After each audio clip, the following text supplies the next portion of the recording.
What's up, everyone? It's your boy Freeze, and I'm coming to you with a special treat today. I got another Art of War series. This should be volume 8, I believe. And I want to talk about War Team Build. And one of the reasons I want to talk about that is because I've just been running into a lot of players, and honestly, they're focused on a lot of the wrong things.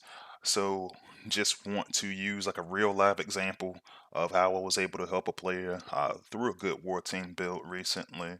And, I've struggled a little bit myself recently. I just got myself out of it. And so I want to use the real basic formula that I use to help get me back on track. Obviously with some help from some friends and teammates and stuff like that. But um, it can be really easy.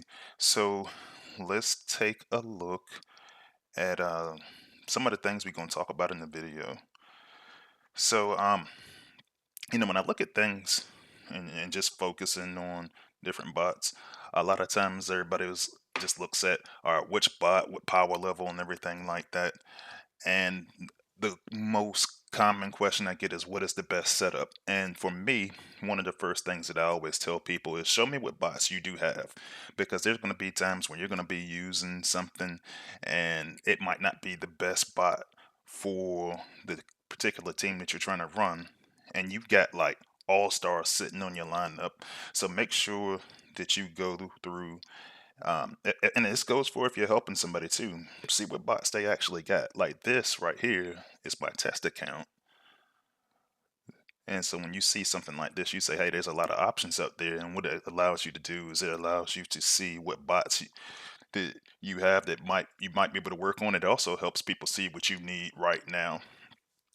So the best setup question, honestly, it gets kind of irritating for me because I don't know anything about your team. I don't know anything about what bots you have, and I don't know what's going to be best for your squad without seeing that. And then it also takes away from the focus on tactics, some of which we'll talk about today. I also want to talk about what key power cores to have. For me, often that's going to relate to some of our prime cores, but not all prime cores are created equal. So that's going to be one of the things we're going to talk about. We're going to talk a little bit about combats a little bit too. Um, but under the caveat that I'm not going to go through and be like, hey, this is the best setup, this is the best combat for the situation. There are some key ones, but at the same time, I'm going to break some of this stuff down into separate videos because I want to talk about the different roles that each of these bots have on your team, the different roles the power cores have on your team, and so on and so forth. And I also want to talk about the effect of cost when we are using bot abilities. So let's flip over. I got a really quick graphic for you guys to share regarding War Team Build. Now this chart is basically showing what the basic War Team formula that I use is, and each of these is going to have like a different role on the team. I'm going to go over it briefly, but I also plan on coming back around and talking about each one of these roles in a separate video. But we want to start off with our 1 to 2 rush tanks. I feel like this is something that's going to allow you to do a couple of things, because now that most of the warriors, the rush warriors at least, have a health max health boost, so most of them at 80%, but there's some exceptions. It's going to be what you're going to use to keep your team protected. If you use two of them, then you can kind of alternate their abilities a little bit. That is a choice that you have to be able to use one or two. I currently only use one because the strongest one I have is Bludgeon, which is Ironhide for you guys on the Autobot side.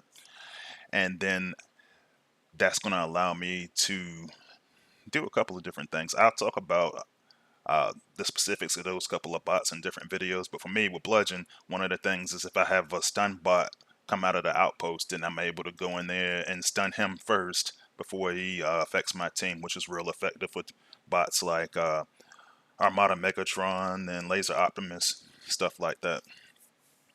Alright, so then you want to have Outpost Popper. You want to use that Outpost Popper, obviously, to pop Outpost.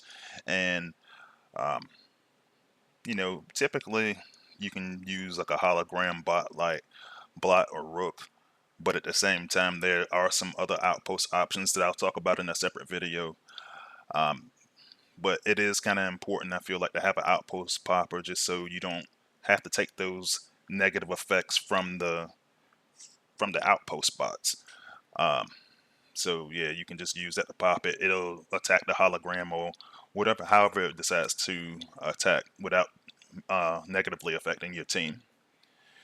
So then we're going to move to your build bot destroyer. Now, over the years, as we started adding all these power cores to build bots, there are a lot of things that affect your strategy on how you're going to play. Like for me, for example, I use a lot of fire bots at this stage in the game.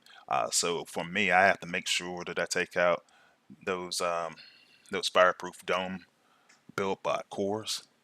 Obviously those have negative effects against fire damage.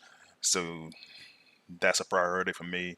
Force field disruptor, or FFD, is another one that's more common to have to take out. And so you need something to be able to take out those key build bots as soon as you step onto the battlefield. The next one is kind of a toss up. I do like my support bots. Uh, I think you need to have at least one that you use for protection. And there's some popular ones out there. Tracks and Cutthroat. In particular, people are using the 4-star Exhaust and Trailbreaker. People are using, like I said, I'll talk about each one of these roles in a separate video, but you need to start considering ways that you can reduce the amount of damage that you're taking and the kill zone. And this is the type of bot I'm talking about for that particular role. Now, this has been critical in how I approach the game. So I like to take 1 to 2 bots with a really strong area of affectability.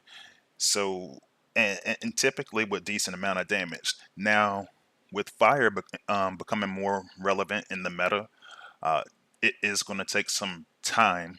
Damage over time was frowned upon for many years in this game, but now you're starting to see more attacks to come out there, especially with fire. But then you also have other bots like Sea Spray and Octo Punch that most people already have that you can use, and it's a bunch of different bots that you want to try to go clear large areas with. That's the goal here, is to try to pick out some areas and clear them uh, with 1 to 2 ability uses. And in many cases, you can use that in conjunction with your combiner as well. And me personally, I should have said 1 to 2 healers because some people love 2 healer. I'm a 1 healer guy. I think that with all the healing that we have for power cores in the game, then that's what and well, power cores and combat bots. I think there's more than enough to substantiate just using 1 healer. So what I want to do now is I want to use an example of a war team that I was helping somebody out with, and we kind of walk through why I made some of the decisions that I made. So here's a recent example of a person that was asking me for some help with their war team build. Now, in this particular case, this is why I say sometimes we focus on the wrong stuff, because for like 2 or 3 days straight, I had this person ask, well, what's the best setup for this bot? What's the best setup for that bot? And I said, and a lot of times people get irritated with me because I'll say, hey, it depends on squad. And the reason why I say that is because there are certain cores, which we'll talk about shortly. There are certain cores that I carry with me every single time I go into battle. The other thing is, I don't know what your team is, how they synergize, anything like that. Now, if I had to take a guess here with this person's gameplay, I think that they probably put a lot of emphasis on protection. As you can see, they got Headstrong Blot and Dinobot 2 in their rotation, which ultimately I don't have a huge problem with, but you'll see when I look at the bots that they actually have, how they actually have some better options out there for some of the bots on their team. So we'll talk about that. I also see that runabout out there. So every time I see runabout, I start to think sack strategy, which can work in some cases, but I think an overemphasis on sack strategy, I think it can have a negative effect on your team. I see Cutthroat in there, which is tracks for you guys on the Autobot side. That's fine. And I see Half Shell in there too, which, I recently even I had Half Shell on my war team.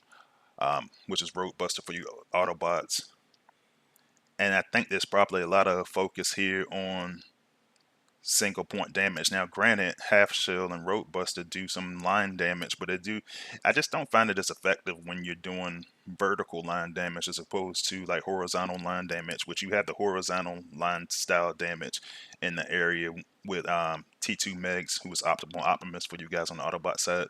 So the Half Shell and the SG Thundercracker, you're looking at single point, just trying to get something down quickly. And I imagine they probably are trying to leapfrog those abilities when they get into some situations with the shield generator. Um, but I think with the bots they have, there's a more effective way that they can do that. So let's start taking a look at their bots and see if we can put something together a little bit better. So here I got 3 pages of bots. Well, this is the first of 3 pages of bots that they have available to them. So it's a couple of things that I noticed right out the gate. So going back to the strategy that I say that I use when I make my team builds, the first thing I see is that they have Skull Smasher, which is Warpath for you guys on the Autobot side. And I see him as a build bot killer. And then, you can get some additional damage with his glass gas and everything on his ability 11 as well. So that was one of the first things I noticed is I like, hey, it seems like you have a high level build bot killer right there in your squad. Now, the thing that made me kind of wonder if he's going to be the one that I use, it really depends on the cost of the other bots that I use on this team.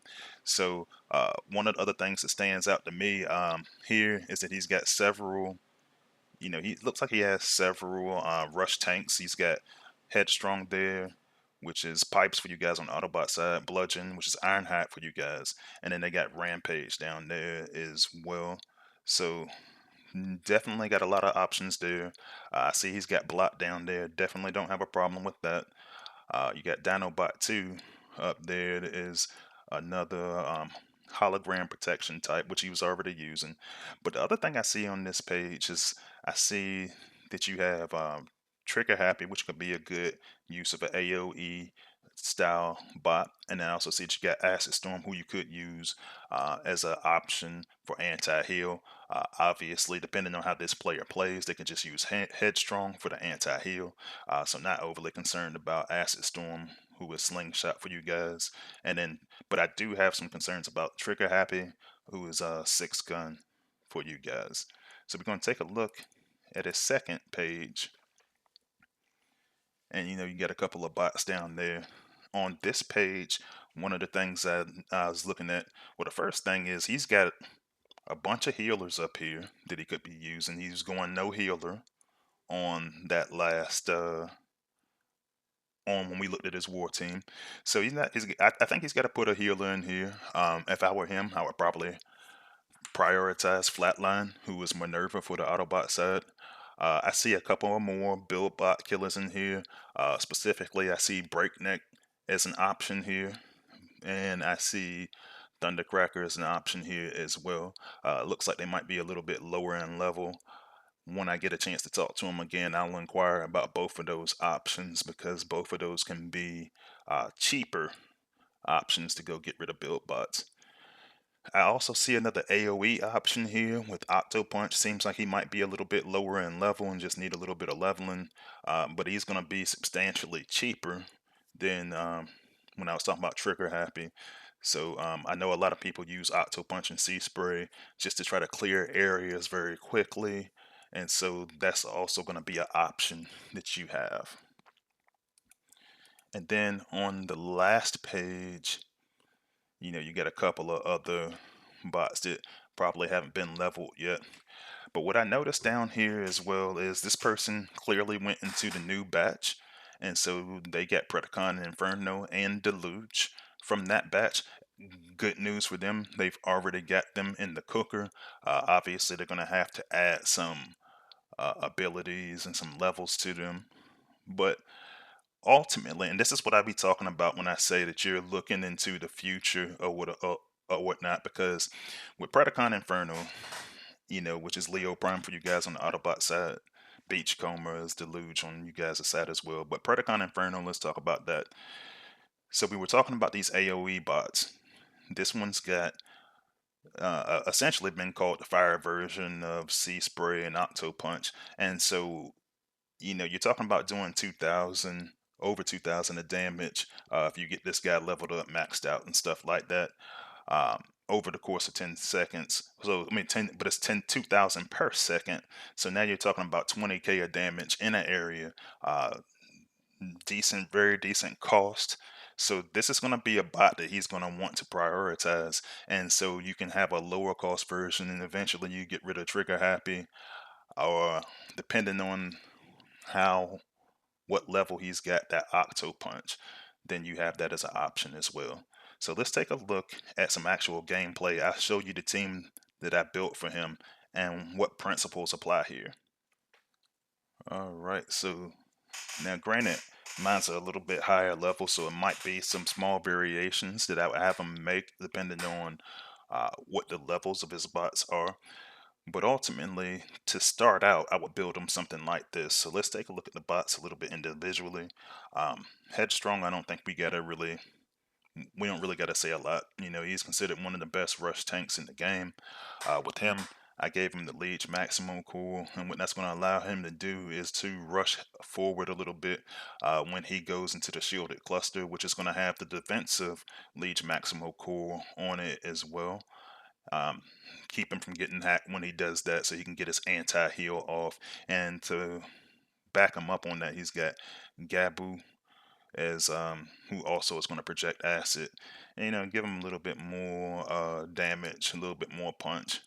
So for Gabu and Bash Breaker users, this is one of the more common setups that you're going to see for Headstrong.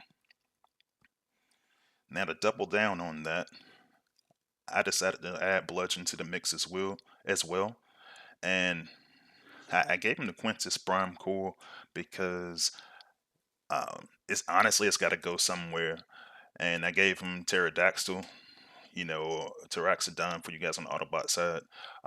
This is what I would use on a Bludgeon or Ironhide in certain cases. Now, I will say, I this isn't my favorite pairing. I know a lot of people say you must use Terra with the Quintus Core, but when I'm using it on a rush tank like that, I do think that's one of the better pairings that you can use in that particular case.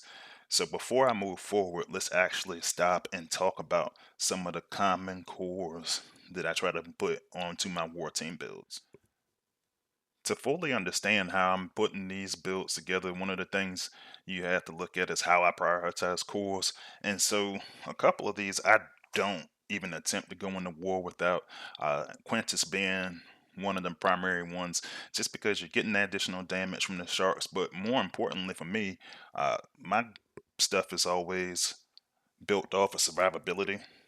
And so with the Quintus core, you're going to have a bunch of times where things are attacking the sharks instead of attacking your team, which is very, very advantageous for your survivability. Micronus is another one that I always use for survivability. And, it's going to give you the ability, as long as your team paths well together, that they're able to get some additional healing. And it's also one of those things that, there's certain things in the game that don't affect combats and power cores. So when you start looking at some of those anti-heal effects, you can still get uh, your Micronus to work. Next, I like to use leads. Now, I've gone back and forth about the leads core in the past because with the leads core, I've had some pathing issues when using it, and I think you just have to be smart about how you use it. Um, in this particular case, you saw that I did add it to Headstrong because I said I'm going to rush him slightly ahead of the team to try to get some anti-heal when needed. Like, but for me, because I'm a bludgeon user, using Leech on him wouldn't work because if I use his ability, I'm going to wind up stunning the bot, so I'm going to lose the hack that I would have on the outpost bot, which is why I use it on Headstrong. Now, Nexus, realistically, you can do with or without. For me, I like to make sure that I'm taking out the combiners quickly. So I like to have one bot that's equipped with Nexus that's going to be able to help the team, because the team's getting the boost, the damage boost when engaged with combiners to make that go faster. And I also want to make my own combiner stronger as well. And this is another one that I go back and forth with folks about, but Alpha Trion, obviously you're gonna recoup ability points when using the Alpha Trion core. For me, it depends on how expensive my bots are and how fast I'm clearing out bots. But typically, I have room for the Alpha Trion core, and I use it in war all the time. I usually just throw it on a healer or something like that. And then people always say that I'm biased against G1s and bot specific cores, and it's not that. It's just that a lot of people they want to go after every single G1, and that's cool because you never know when you're going to need it. But there's only certain ones that I feel like are must haves for certain bots on certain war teams. And so if I have to, if I feel like I have to use those particular bot specific or G1 cores, then I have to build the rest of my team around the fact that I need those other cores that I just discussed that are prime cores. So let's go look back at this team I built for him and take a look at it again. So we already talked about our 2 rush tanks, which I said was part of my standard build. So let's go in here and look at block. So for this particular player, he already had a G1. I don't even have that, so that was great. And he was talking about, which is going to restore the 3% of the health every 5 seconds, which I do think is really, really good for block. And the explosive decoy is going to reflect some damage. That's going to be real good for survivability. I add Fangtron in there, which is a common setup for Blot and Rook, just because, when we are looking at combat bots and you're looking at the ability to pop outposts, this is going to be my outpost popper for here. So what I want to do is present him the opportunity to use Fangtron to do an outpost pop without having to pay the ability for pay the ability cost for it. So it's really helpful. So if you got Fangtron, Shieldren for you guys on the Autobot side, very good setup. In this case, the player only had a 4-star. 4-star is fine. I only have the 4-star. I used the 4-star in Top War. And yeah, that's going to be his purpose. In this case, there's a bunch of different ways that you could set up Blot. He's using the G1, and my other needs on my team are met power core wise. So yeah, I'm perfectly okay with that being his setup. Now with Cutthroat, what I realized going back to what I was saying about the prime cores, I need Micronus in here somewhere. So for me, when I'm using Cutthroat, I'm using tracks, and a lot of times I give him the Alpha Trion core, but in this case, I still need Micronus somewhere. So what I did is I actually gave him 3-star fracas so he can have some healing. He's also going to get some healing from Micronus, and he's also going to support his team. Micronus is one of those cores that I want to sit closer to the back of the team so they can make sure that I'm healing my long range spots, my gunners and my air class. And so I like to use fracas. And typically I don't like to use a 3-star in this case, but I want to increase the survivability. So I do have a maxed out 3-star that I'm using in this particular case to make sure that he survives, especially in this case when this bot is only at like level 68. I don't have him completely maxed out, and he's a 4-star, quality 4-star. But his role here is going to be the protective piece because of his smoke bomb ability. Cover that area and block 60% of the damage. For an extended period of time, 21 seconds. You're just going to have to get rid of those force field disruptor build bots. T2 and Optimal Optimus have become part of the meta for sure. They're very, very good bots, durable, nice ability where you're doing, decent amounts of damage for 10 seconds. Now, in this case, its cost is going to be pretty high, but pretty worth it. So it's 7 plus 2, and that's going to have an effect on how I pick my build bot killer later on. We'll talk about that in a minute. Golden Disc is another one of those bot specific cores that I feel like if you had this bot, you use that particular core. It's going to help you really on offense and defense because Um, he's going to have a pretty good vector effect back to the time period that you were at and the health that you were at 9.5 seconds ago. It's going to reflect damage. It's a good, solid bot specific core that I think if you use T2 and Optimal Optimus, you use this. Now, the conversation that we had started with the fact that I was like, well, he's like, my T2 keeps running away, and I was like, well, he's a melee special. He's got decent health, but at 40k, if he runs into trouble, he can run into too much trouble. And T2 chases everything. He chases sharks. He chases outpost bots. So for me, what I do to keep him disengaged is I use Lancelon. And a lot of people was like, oh, well, you use that when you don't want to be hacked. Yeah, yes, that's true, but it's also doing him a couple of favors. It's increasing his damage, but the key for me with Lancelon is that every 6 seconds he's going to summon that giant blade. And that's huge because that animation takes some time, and what that's going to do is that's going to slow T2 down. So when I said that, one of the players on Discord made a suggestion, and they said, well, man, you should use Bash Breaker. So let's go take a look at Bash Breaker real quick. Or not Bash Breaker, well, Gabu, because it's a Decepticon, but Bash Breaker is the equivalent. And so for him, you know, he, that's great. But it's his abilities every 10 seconds. So there's going to be animations, but those animations are going to take 4 seconds longer than it would take with Lancelon, which is Buzz Strike for you guys on the Autobot side. Another thing that I saw somebody say was to use Fire Glide and Interax. So when I look at that, so while they're not wrong, and I tell people all the time, when you're dealing with trying to do setups, uh, as long as there's two things you want them to do. You want them to either enhance your bot or enhance the synergy that your bot has with that team. And so Interax is not the wrong play here. The problem is,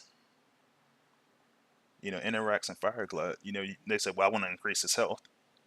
Well, if my golden rule is if I'm trying to cover up a deficiency for something, in most cases, I'm not going to do it. Now, technically, I'm still trying to cover up a deficiency um, by using Lancelot because I don't want him to run away. But good path then is just something that you need to just do in the game, period, as opposed to, well, I just want to increase his health. But if he still goes off and runs to his doom, now not only is he running to his doom, he's probably going to drag a healer with him.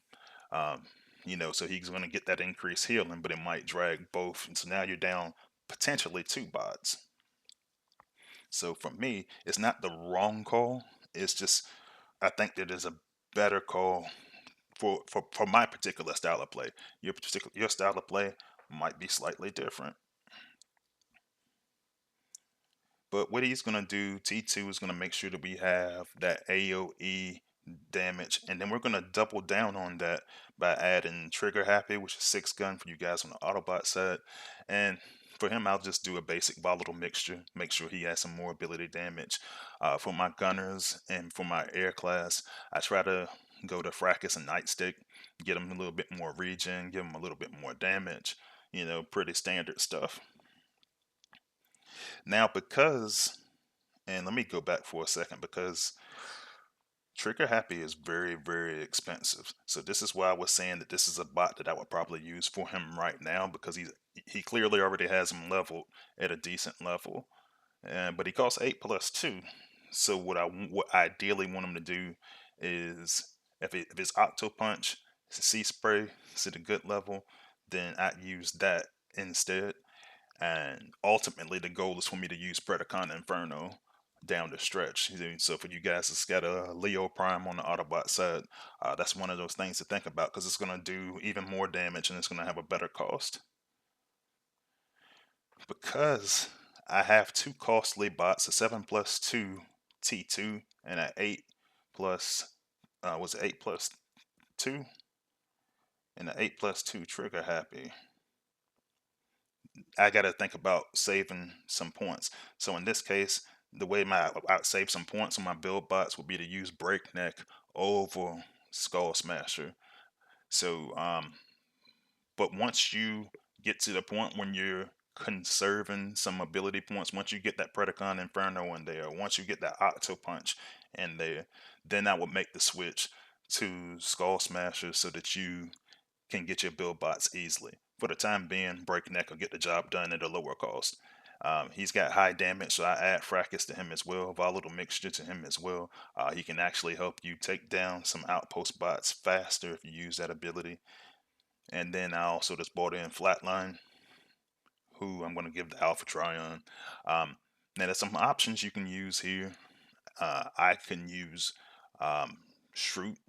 Um, just try to go spread some healing around.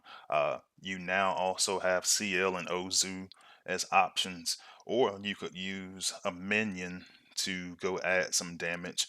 Uh, you know, like Big Daddy and Groundhog are great because they do 3 times damage towards your outpost bots. So let's take this to the battlefield and see how this plays out.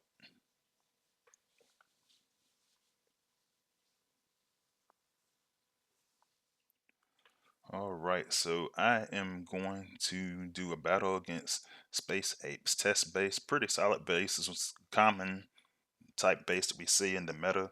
And the first thing that I noticed when I'm up here scouting is that we've got this Vector Prime Core up there on this MDS. And because it is on the laser MDS, we want to make sure we get rid of that quickly. So what I'm probably going to end up doing is taking out that Vector with my AoE bots, letting it burn for a little bit, and I also want to get rid of these FFD build bots. Now, when you're looking at build bots, you basically you want to look and see what your team is using that's going to be helpful. Like earlier, I was talking about ray blockers. One of the things you see with those ray blockers cores is it stops healing, but it doesn't affect power cores or self regen effects. So that's why the Micronus becomes important. That's why Fracas and Nightstick become important because power cores are still gonna be able to do their healing thing. So I try to typically put a lot of healing on my teams, but as I get closer to the back of the base, I worry about that. And you also have your shield cluster here that we're gonna talk about. So let's go ahead. We'll bring in our god Neptune for battle. And let's give this a run. See how this team actually performs.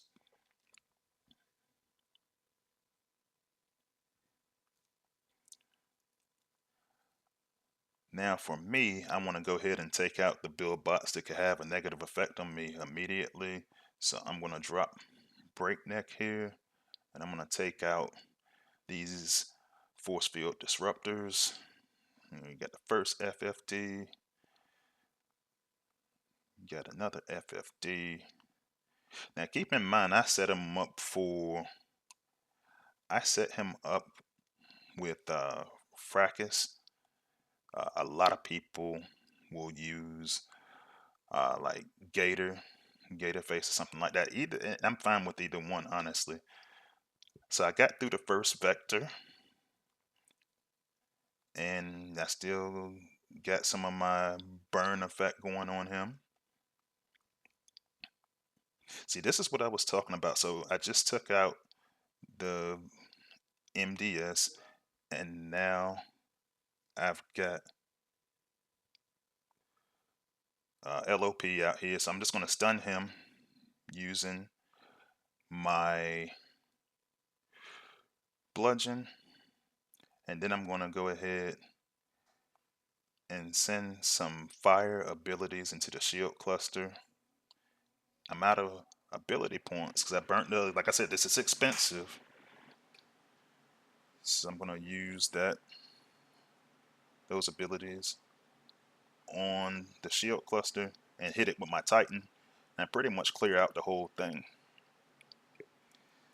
So now what that does is that put me in a position where I can use